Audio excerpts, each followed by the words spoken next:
Hey everyone, and welcome back to the Educate Community, the channel where we discuss all things EdTech. My name is Rebecca Simons, and today we're going to be discussing how to get student-created podcasts up and running in your classroom.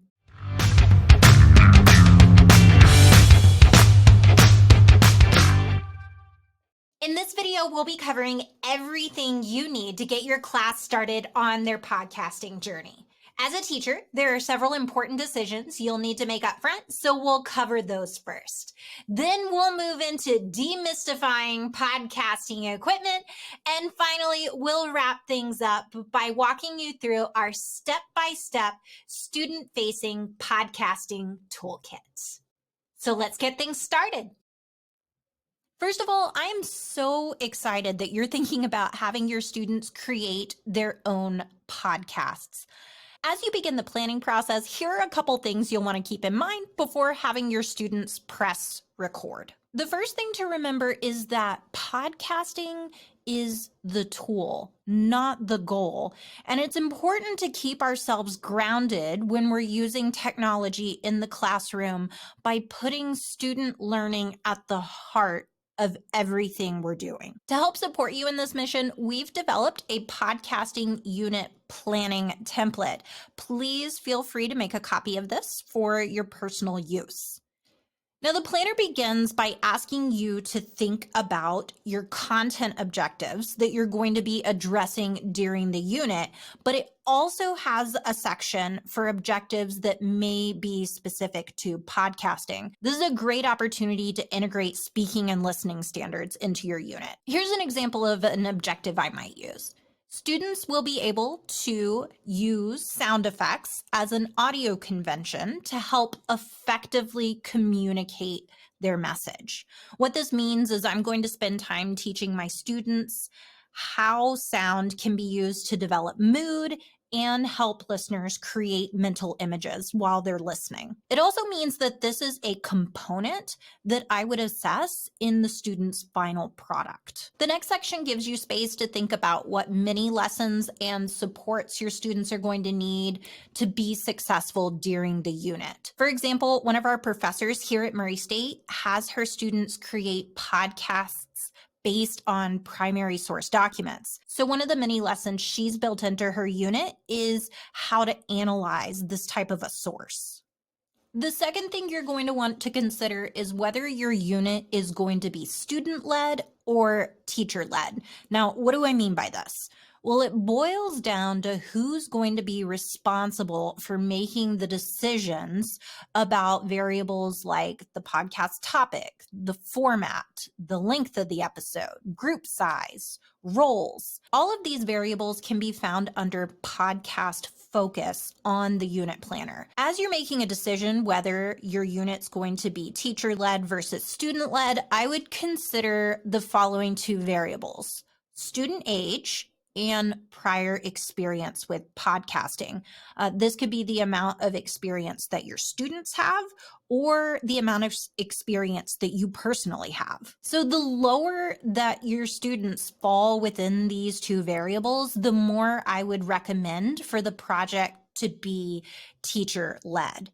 If you're planning on having your students podcast more than once throughout the year or semester, I would suggest starting them out with a micro podcast on a non-academic topic or creating one as a class. What this does is it allows them to become more familiar with all the technical aspects of editing and putting their podcast together. I've included two activities that would be great options to use at the beginning of the year: Me in 60 Seconds and Interview a Peer. You might also think about starting your students off with short 1-minute monologues, like the opportunity to reflect on their learning. And from there, you can move into more interactive projects like interviewing classmates or a family member. Sam Carey from the new EdTech Classroom has a great template for a family view inner project that you can find under lesson 4. Next, you're going to want to consider project length. Project length has two parts to it. How long do you want the podcast episodes to be? And how long do you want the unit to run? If your students are new to podcasting, I would recommend having their podcast be 3 minutes or less. Of course, the older your students are, the more robust you might want their projects to be. As you're thinking about episode length, you're also going to want to consider how much time you're going to have to assess your students' projects. When I was in the classroom, I had 150 students. That means if every student made their own podcast that was 3 minutes long, that means I would be listening to about 7.5 hours of content. Okay, on to unit length. Having students create podcasts can be a lengthy process. So decide up front how long you have to dedicate to the project and make sure that you are pairing content with this project that's worth that amount of time. Of course, an easy way to cut down on the length of the project is for you to make decisions about the podcast focus and to provide more scaffolding. In the unit planner, we've designed space to plan out the length of each stage of the podcasting process and the due dates. We've also included space for you to plan out what types of feedback you want to incorporate through the unit and when they're going to take place. For example, if the project is more student-led, I would definitely want to have teacher feedback after the podcast planning stage. I might do peer feedback after podcast structure and script, and then I would finish out the unit with self-reflection after publishing. Next, you'll want to think about grouping and roles. If you're going to have your students work in groups, I would recommend keeping them to no more than 3. As you're forming your groups, think about how many mics you're going to need to have everybody record within a reasonable time frame. In the unit planner, under tools and resources, we've given you a space to plan out what kind of equipment you're going to need and the platforms you're going to have students use for recording, editing, and publishing. We're going to cover these options in more detail in Module 3. Finally, let's talk about rubrics and checklists. In Module 1, we talked about that it's important to assess for both content and the media itself. And rubrics are a great way to help you clarify how and what you plan on assessing.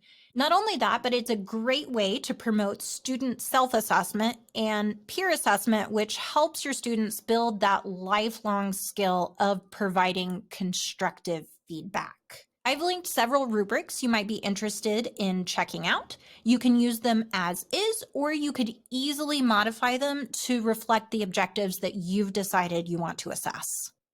Finally, since this is a lengthier project with multiple stages, it's a good idea to provide your students with a checklist where they can easily see the stages and the due dates.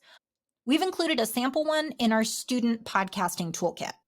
We also built a Pod Squad mission control or class tracker to help you see at a glance where each of your students is in the process. Please feel free to make a copy of the tracker for your own personal use. The tracker is set up with drop downs that can be used to show which stage each student is in.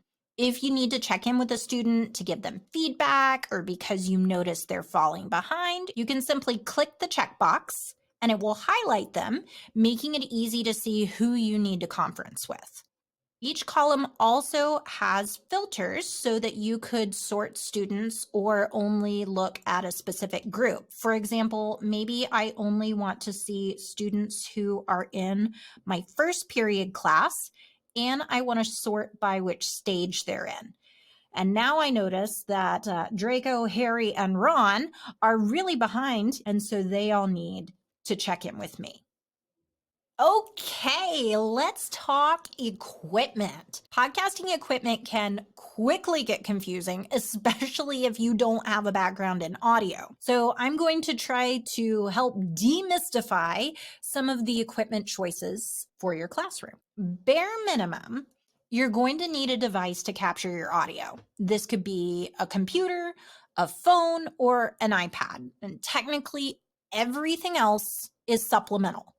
That being said, get a microphone. While computers have built-in microphones, they're going to pick up on every background noise. And there's just something about getting to sit down and record with a mic that provides a really cool engagement feature for students. So our goal is to pick out gear that will get you sounding good with the least amount of effort and hopefully the least amount of money as possible. As you're looking at microphones, there are a couple terms you're going to want to be familiar with. The first term we're going to talk about is condenser versus dynamic.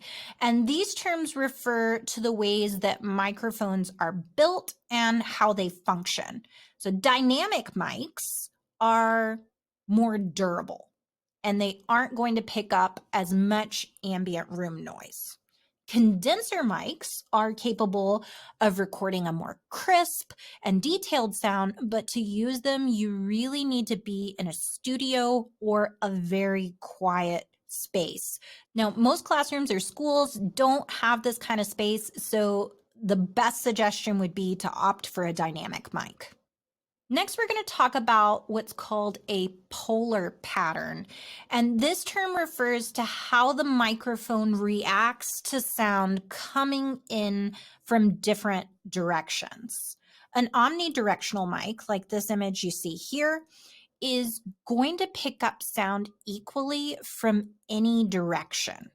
This type of microphone is going to be useful for interviews or if you've got more than one person talking in your podcast. The drawback, you're going to pick up on more ambient room noise. Unidirectional mics or cardioid mics, because this kind of looks like a heart, are most sensitive at the front of the microphone. They're going to pick up on less room noise, but they're meant to be used by one person. All right, next up, I'm going to make a few microphone recommendations, and these are going to be based on how many people you have recording. If you're creating a solo podcast, you're going to want a microphone with a USB connector. That means it can plug directly into your computer. Overwhelmingly, when I was doing my research, the most highly recommended mics were the Samson Q2U and the ATR 2100X.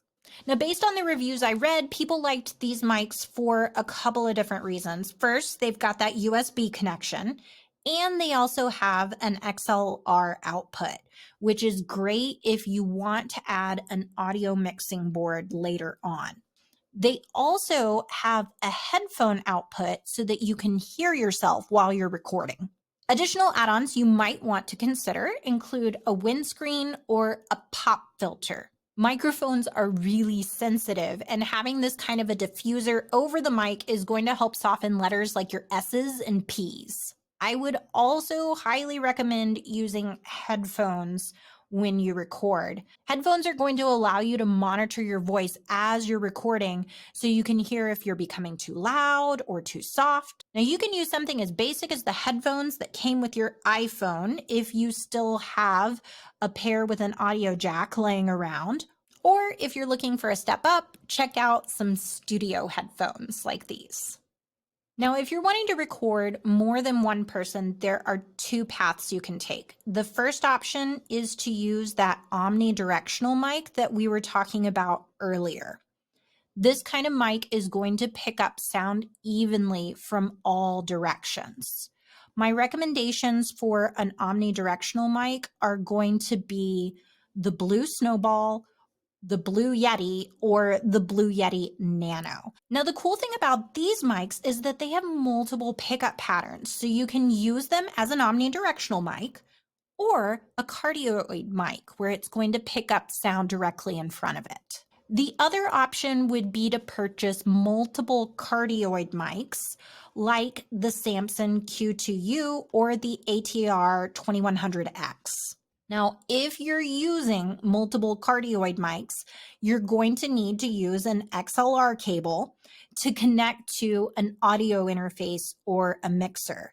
What this is going to do is it's going to take the audio from both microphones and run it into the computer. But honestly, as soon as you add a mixer, it's going to get expensive really quickly. Now, I mentioned mixers a couple of times, and they're important to podcasters because it gives you the ability to use several mics each with their own individual controls. And it also allows you to bring additional sounds into your computer.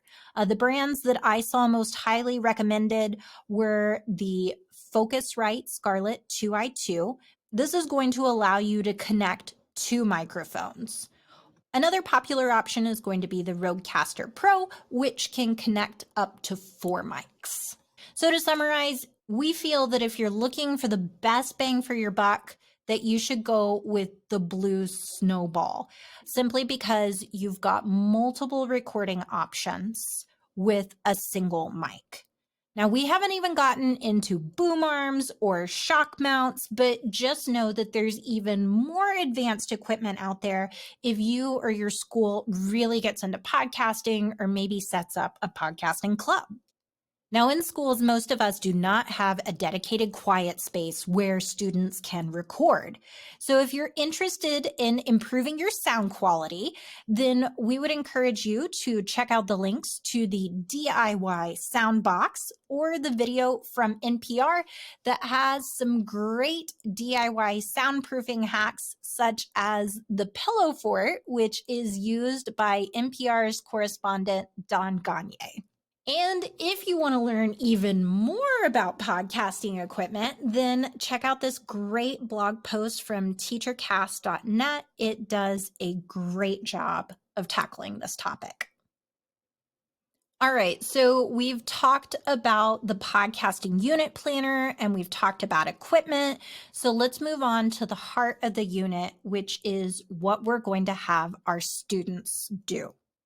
And to help support you, we've developed a student-facing podcasting toolkit. Before we walk through the toolkit, please let me say this is meant to serve as a starting point. I want you to feel free to download a copy, then modify or remove content to help suit your needs and your students' needs. As you go through, you'll see teacher comments highlighted in yellow, where I've provided some suggestions or thoughts.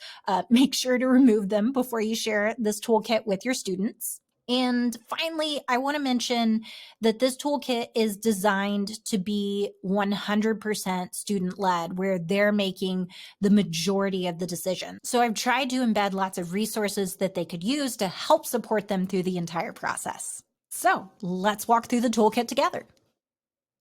At the top of the planner, you're going to notice a student checklist where your students can put in due dates and mark what their status is for each stage.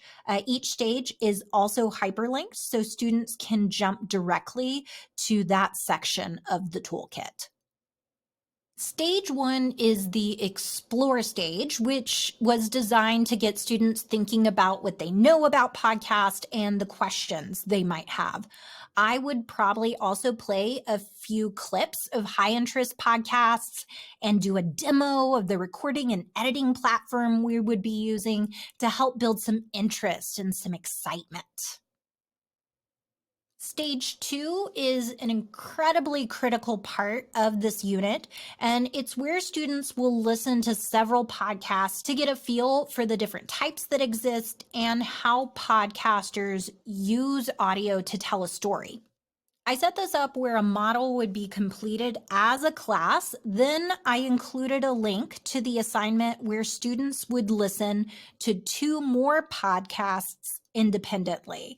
I would consider providing a mixture of professional and student-created podcasts for them to listen to. If I were using this with my class, I would have provided more choices here in the choice board.